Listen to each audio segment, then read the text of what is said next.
3 copy आपको बनानी है। सिंपल 3 कॉपी बनाइए। देखिए यार,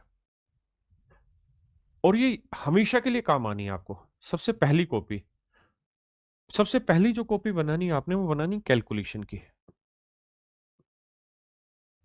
देखिए, जब भी मैं कोई सवाल पढ़ाऊँगा, तो कोई ना कोई एक ऐसा डाटा होगा, बड़ा ख़ास सा डाटा होगा, बड़ा काम का डाटा होगा, जो मैं कहूँगा कि यार इसे नोट रखना, आगे काम आएगा आपको।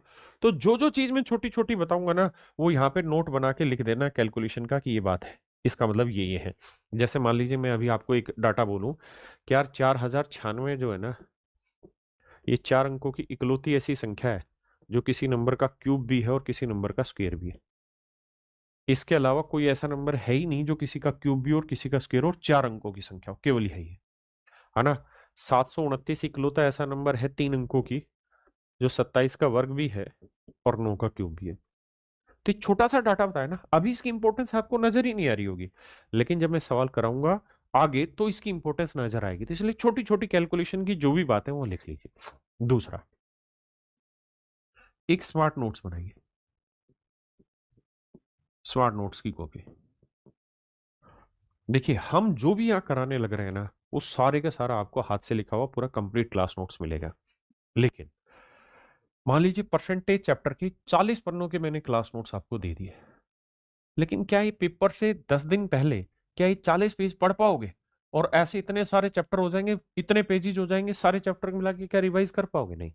तो स्मार्ट नोट्स का मतलब हुआ, एक ऐसा कार्रवाई करनी है यहाँ, जहाँ पूरा परसेंटेज 4 से 5 पेजों में ही समेट दिया जाए।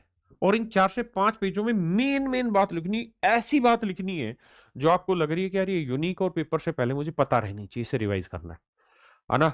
मेरी बात समझ गए? बस ये काम करना है और इसके अलावा कुछ नहीं करना आपने। यहाँ स्मार्ट नोट्स लिखना है ना? 4 से 5 पेज में पूरा परसेंटेज खत्म कर दिया। 2 से 3 पेज में पूरा कंपाउंड इंटरेस्ट खत्म कर दिया। मेन-मेन बात लिखनी है। बाकी पूरी राम कहानी तो हम लिख के देंगे। वैसे हम आपको स्मार्ट नोट्स भी लिख के देंगे आपको। लेकिन खुद बनाओगे हमेशा काम आएगा। कैलकुलेशन खुद लिखोगे तो हमेशा काम आएगी। अपने हाथ से लिखो एक-एक छोटी से छोटी बात जो भी पढ़ा रहा हूँ।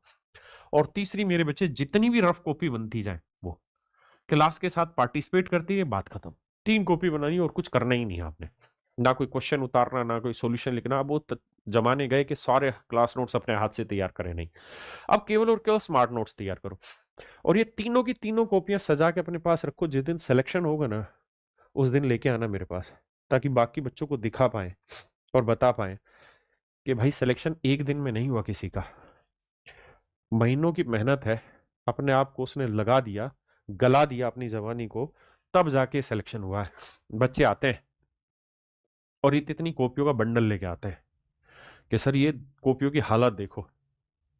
तो पता चलता है कि यार सिलेक्शन सच में बहुत डिफिकल्ट काम है, लेकिन सिलेक्शन बहुत आसान है अगर सिंपल प्रोसेस को आदमी पकड़ ले। सुनना, समझना, अभ्यास करना। अगर ये काम रोज करता रहेगा तो 6 महीने मोर देन इनफ होता है। आप जाके यूट्यूब पे रैंक 64 की एक वीडियो वो डालिएगा, रैंक 64। अभी लास्ट जो 2023 वाला सीजीएल हुआ था, 64वीं रैंक थी पूरे भारत में। पता है कितने महीने में? पबजी खेलता था वो बच्चा, पूरे दिन पबजी खेलता था। घर से निकलता था मोबाइल लेके, घर वालों को बेवकूफ बना के, और पबजी खेलता रहता था। एक दिन उसको एहसास हुआ, उसने कोई मेरी वीडियो सुन ली होगी, उसमें मैंने उसको सही से मतलब बच्चों को ऐसा धमकाया होगा कि जो तुम समय खराब कर रहे हो इस्तेमाल करो।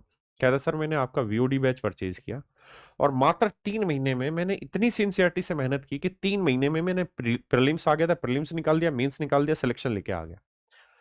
तो अगर मन करके तैयारी करोगे तो मोर देन एनफ है यार, 5 से 6 महीना है। मेरी बात समझ रहे हो? मोर देन एनफ है 5 से 6 महीने। लेकिन समझना एक काम नहीं है, सुनो, फिर उस पे सोचो, फिर उस पे अभ्यास करो। पूरा प्रोसेस पकड़ोगे तब जाके बात बनेगी। है ना? एक दिन हलवा मत बनाओ चीज़ों का। आइए